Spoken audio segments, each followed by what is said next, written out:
I'm a guy that likes to put people in responsibilities that know what they're doing, right? Like I am not arguing. That's why, Elaine, when you what you notice, what you're gonna notice working with me, I know you're new, is I never look at my flip properties.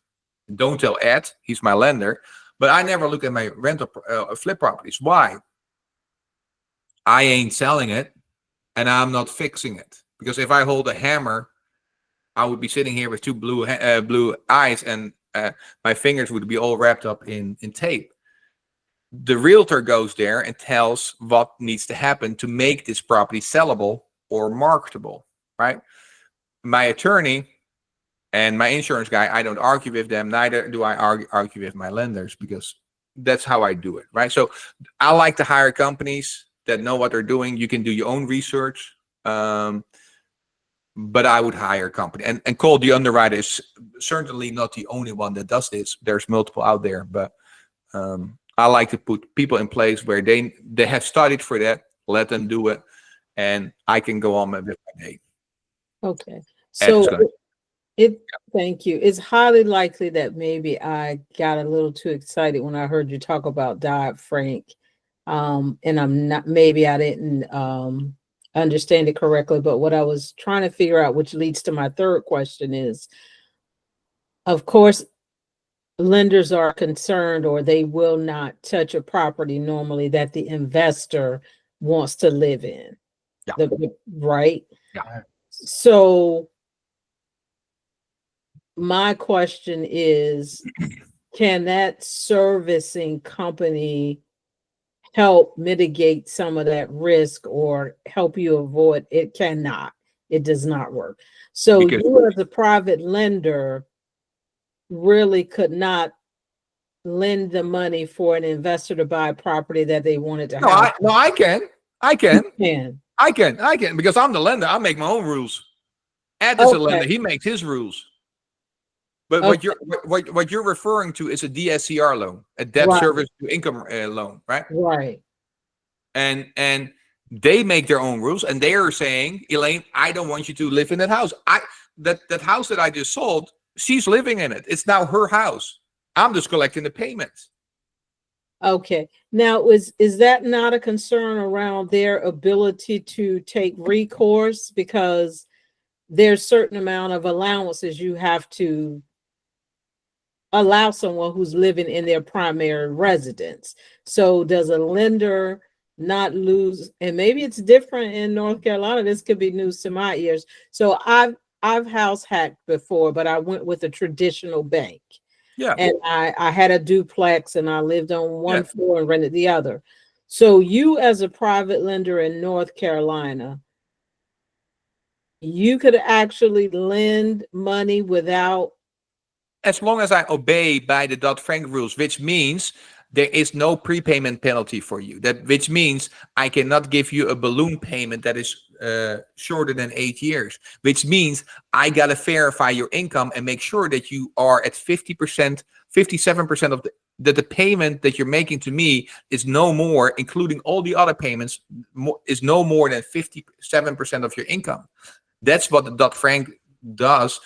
Or that's what the servicing company does, making sure that I as a lender, have verified you as a borrower correctly. And that I don't put a contract in place that says there's a prepayment penalty for you and there is a balloon of 3 years, right? Now, I can do that with the 28 properties that I am selling. I'm not selling them. I'm giving you a lease option to purchase. yes. So you're leasing it from me.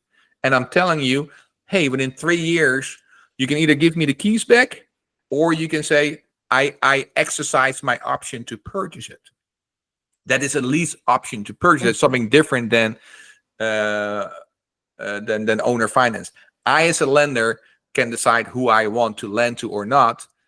But if I do it to an homeowner or somebody that's going to live in it, I got to make sure that I vet that person, make sure that they like all these things that I just said. Ed, you raise your hands. You want to chime in on this? And I'm sorry, go ahead. Yeah, I'll let Ed is a lender, so I think it's a great time to have him chime in. It's the 2 points I'll kind of share with that is, one, Eric's talking about outsourcing to companies that do certain tasks. And one of the criteria I think are very important criteria to use is, what are the negatives? What are the potential risks if something goes awry? And as a factor of, do I outsource this or not? Because outsourcing is typically almost always going to cost more than if you do it and have time to do it yourself. Dodd-Frank is one of those areas that is draconian if you don't get it right. And it only comes into play if you're lending to individuals. So if you only lend to companies, no Dodd-Frank there. It's different set of rules. But when you start lending to individuals, you become a bank, and the banking regulations treat you as such. And there's some specific exemptions that will allow you to get out for just if you're going to do one or maybe three with a company, and some special little rules here and there. But messing up one of those rules is pretty big deal. So I think that's a strong criteria to use to say, do you look at using an outsourced entity if you're going to play in that arena? And so Dodd-Frank is just one of those areas that I think lends itself to outsourcing. Okay, Yep. thank you. And also, what about a lender's recourse? So our typical hard money loans, private loans, have clauses in them that allow you to expedite the foreclosure process if you have to. And I'm thinking, in a situation where a private lender has loaned money to an individual and that's their primary home, that they're losing that ability. Can you write that into your loan agreement as a private lender? Private lenders can do whatever they want to do, right? Like Wow. right in Well, their hold on, contract. Eric, hold on. She's asking if you're lending to a homeowner, and that puts Right. it back to the Dodd-Frank rules. Right. Oh, okay. Sorry. Yeah. Oh, sorry. Yes. I Eric and Elaine, let me just make a clarification, because typically when you say a private lender or hard money lender, normally they're lending to entities for a purchase or fix and flip, not to individuals. And so Right. that's the terminology, maybe throwing some folks off a little bit on the call, because that's typically language that's only used when you're in that world. When you're lending to individuals for a home ownership, that is very much, it can be a private person lending, but you are lending as a bank then, truly, not as a private lender, so to speak. So just from a terminology perspective, that may be throwing some folks off, because it's not, it threw we me off don't a little normally bit. I talk about appreciate it. lending to people. Yeah. Yes, and just so you all know, I actually want to explore some creative financing in this area. And in the past, that has kind of been the concern, understandably, is the Dodd-Frank implications and, them having trouble with recourse. Whereas if they loan to an LLC, they get all kinds of expedited processes that help them foreclose quicker if they need to. So Yeah. If you lend to an LLC, all rules are off. It's a contract between me and you, and we can write anything as two business owners that we want to in that contract. Mm-hmm. Yeah. And when it comes to foreclosure, Elaine, I have been in this business for 8 years. This is now a downturn market, right? That we're in. That was pretty clear. Am I worried? Maybe some, but I have one thing I always do is my communication lines with my lenders stay super open, right? Anything happening to their property, I treat them like my business partner, right? Mm-hmm. So the reason I want to say that is, within my 8 years, there have been times I was unable to make payment. Mm-hmm. I come from food stamps, right? Like I don't come from money. I come from food stamps, but yet I have never been foreclosed on, because I always communicated with my lenders, and that is the key thing in everything. In August, I was at an event where I met some of the biggest names in real estate: Brandon Turner, Robert Kiyosaki, Ted Nugent, Ken McElroy. And Brandon Turner verbatim said on stage that he's losing on 2 deals, 2 individual deals. He's losing 100,000 on each. On one, he's super pissed, and on the other, it is what it is. And why? The one he's super pissed about is the deal that the borrower does not communicate with him and said, "Oh no, it's great. Oh no, it's great. Oh no, it's great." And then all of a sudden he gets a, "Hey man, I'm unable to pay you" letter. If you are honest, if you are open, if Yeah. you are transparent, I wonder how you ever get foreclosed on if you treat Yeah. your lenders like they are part of your business and they need to know everything. And that's been our relationship with our lenders. So we've never been foreclosed on. Just understand those foreclosure questions have come more so from talking to some private lenders who are just like terrified and like Dodd-Frank anxiety, like, no, we can't ever have you living in a property because I'm looking for a unique house hack opportunity. And so that was the reason why when I heard you mention about the servicing company, I thought that might open some avenues, but but no, we've never been foreclosed on, and we treat actually our lenders like friends because that's the way it is. So Big Elaine, I appreciate those questions, and we're running along, and I have seen people jump off as well. So feel free to, if you have to go, PK has to go, but if people have to go, I completely understand that. Last question from PK. So when you are flipping builder's risk policy is the right one to have, which may be expensive. Yes, yeah, they are expensive. I think on some I pay $1,700 for 3 months. But again, if I do electric work and the building was to go up in flames, I'd rather pay $1,700 than I have to come out of pocket $200,000 to pay my lender back. Right? So that's how I do it. You don't save on insurance and you don't save on attorneys. Those two, your insurance broker and your attorney might save you in times you really need them. So. Any other questions that I have not answered? I see a lot of people still on the call that have not had a chance to ask a question. Are there any other questions out there? Awesome. Jane Lee says, sorry, I did have a couple. I'm sorry. Yeah, I did have a couple other ones that I put in there. Yeah. Just coming from Pennsylvania, I'm wondering, do you use a customized purchase agreement when you're purchasing directly from a homeowner? And is there anything unique that pops out? Because we're about to have our Pennsylvania contract, which was custom for us there, redone. And I'm just wondering, are there any things that stand out that we want to make sure we include, like we are upfront that we're investors and buying the property for investment purposes? Just wondering if there's anything quirky. Yeah, so I don't put in my contracts that I'm an investor, right? I don't. But I'd be very like when I did wholesaling, I'm like, hey, I am a wholesaler, meaning I am going to sell your property and people are going to walk through your property. Be very upfront and transparent because they're going to find out. Like there are companies out there that say, no, my contractor is going to walk a property or my painter is going. No, it doesn't work. Just be upfront. Just be transparent. They're going to find out anyway, either at the closing table or somewhere. Right? Yeah. Now, the other thing that I have in there is I do have in there that that my contract is assignable, so I can assign it to somebody else.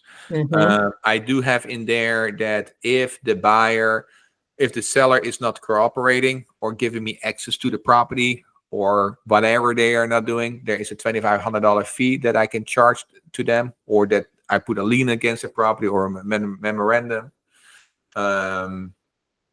You just want to cover your bases. When I have a contract to my buyers, there is a minimum of $3,000 or $5,000 security deposit, non-refundable.